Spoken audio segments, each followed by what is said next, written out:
Depuis juin 2022, la région des Savanes, dans le nord du Togo, vit sous état d'urgence. Cette mesure exceptionnelle vise à faire face à la menace djihadiste venue du Sahel voisin. Mais elle a contribué à plonger une population déjà appauvrie dans une précarité extrême. Les espoirs d'un retour à la normale s'amenuisent, tandis que la riposte militaire s'intensifie. Reportage. À Kounjoaré, il est 18h30. Lorsque le muezzin lance l'appel à la prière du soir, les rues se vident en quelques minutes. Des ombres furtives, des concessions closes. Quelques moutons se faufilent entre les hangars déserts du marché. Depuis 3 ans, la nuit est ennemie, confie un habitant qui préfère rester anonyme. Ici, comme ailleurs dans la région des Savanes, dans le nord du Togo, l'état d'urgence sécuritaire en vigueur a profondément bouleversé les rythmes de vie et les libertés. Dans ce climat de tension, l'armée togolaise reste en alerte maximale. Le 8 juin, elle a neutralisé un groupe de djihadistes à Kpinkankandi, dans la préfecture de Kpenjal, une zone très exposée aux attaques. Plusieurs dizaines d'assaillants ont été tués, et un important arsenal saisi, des armes, des munitions et près d'une cinquantaine de motos, selon le site d'information republicoftogo.com. Cette opération est intervenue quelques jours après la participation du Togo à la 2e édition de l'exercice militaire Taranakal, Amour de la patrie, en Tamashek, qui s'est tenu à Tia, au Niger, du 15 mai au 4 juin. Organisé dans le cadre de l'Alliance des États du Sahel, AES, cet exercice visait à renforcer la coordination opérationnelle des forces armées de ces pays membres, le Niger, le Mali et le Burkina Faso. Pour le Togo, qui n'appartient pas à l'AES mais en est un partenaire stratégique, cette participation s'inscrit dans une logique de coopération régionale face à une menace djihadiste transfrontalière. Jusqu'en 2019, peu de Togolais imaginaient voir un jour les djihadistes atteindre leur pays. Mais le 15 mars 2019, un poste mobile de douane est attaqué dans le centre-est du Burkina Faso, à Nouao, province du Boulgou, non loin des frontières avec le Ghana et le Togo, faisant 5 victimes, dont un prêtre espagnol. 3 ans plus tard, la région des Savanes est devenue un avant-poste de la guerre contre la nébuleuse djihadiste, qui, progressivement, a franchi les limites du Sahel et s'est répandue vers les pays du Golfe de Guinée. 4 ans de détérioration continue. Dans la nuit du 9 au 10 novembre 2021, des hommes armés mènent une attaque contre un poste avancé du village de Sanloaga, préfecture de Kpenjal, sans faire de victimes. C'est la première attaque sur le sol togolais. Selon le ministre de la Sécurité et de la Protection civile, Yark Damam, les assaillants ont été repoussés, et des renforts ont été déployés sur place. La crise sécuritaire vient de commencer. Elle s'installera dans la durée. Et si l'incursion de Sanloaga est perçue comme une simple alerte, la suite va rapidement démentir les plus optimistes. Moins de 6 mois plus tard, la menace se concrétise brutalement. Dans la nuit du 10 au 11 mai 2022, une attaque coordonnée cible un poste avancé des forces armées togolaises à Kpinkankandi, dans la préfecture de Kpenjal. Le bilan est lourd, 8 militaires sont tués, 13 blessés, et des dégâts matériels sont enregistrés. À travers un communiqué du ministre de la Sécurité, le gouvernement togolais condamne cette attaque, lâche et barbare, et invite les populations à accroître leur vigilance sans céder à la panique. Le Togo paie pour la première fois le prix du sang face à un ennemi jadis lointain. Depuis, la situation sécuritaire dans la région des Savanes peine à s'améliorer. Située dans l'extrême nord du pays, cette région couvre 8602 km² et accueille environ 550 000 habitants, qui vivent essentiellement d'agriculture, d'élevage et de petits commerces. Longtemps abandonnée, elle peine à surmonter son enclavement, et l'accès aux infrastructures de base y est faible, en dépit des récents efforts du gouvernement.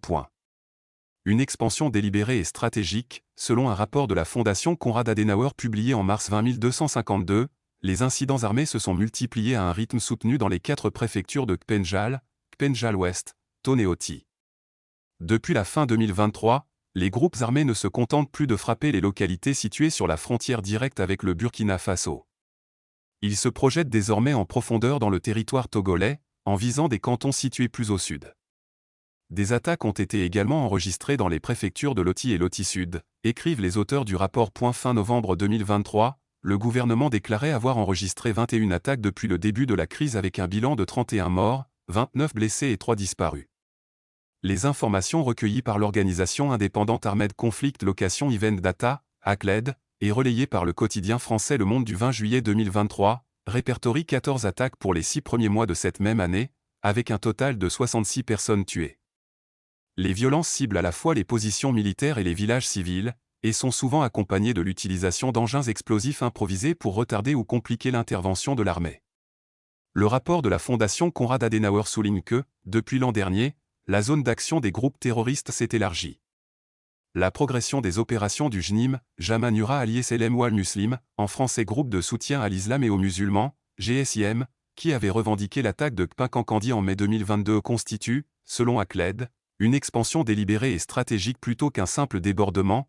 Parmi les groupes djihadistes opérant au Togo figure également Ansarul Islam, la filiale burkinabé du JNIM, l'État islamique au Sahel, EIS, et divers groupes non identifiés. Bien qu'aucune portion du territoire togolais ne soit occupée par les groupes armés, 5 ans après les premières attaques, on constate d'importants mouvements de population. Selon le programme d'urgence de renforcement de la résilience et de la sécurité des communautés, PUR, 8986 personnes étaient enregistrées comme déplacés internes dans les localités de Dapaon, Mandouri, Tchimouri, Pogno, Tambonga et Korbongou en mars 2024. À ce chiffre s'ajoutent 36 984 réfugiés venus du Burkina Faso, selon la même source. Silence sur les opérations militaires. Après avoir enregistré 2 attaques en 6 mois, les autorités togolaises comprennent que la menace va s'enraciner. Réuni en Conseil des ministres le 13 juin 2022, le gouvernement place la région des Savanes sous état d'urgence sécuritaire.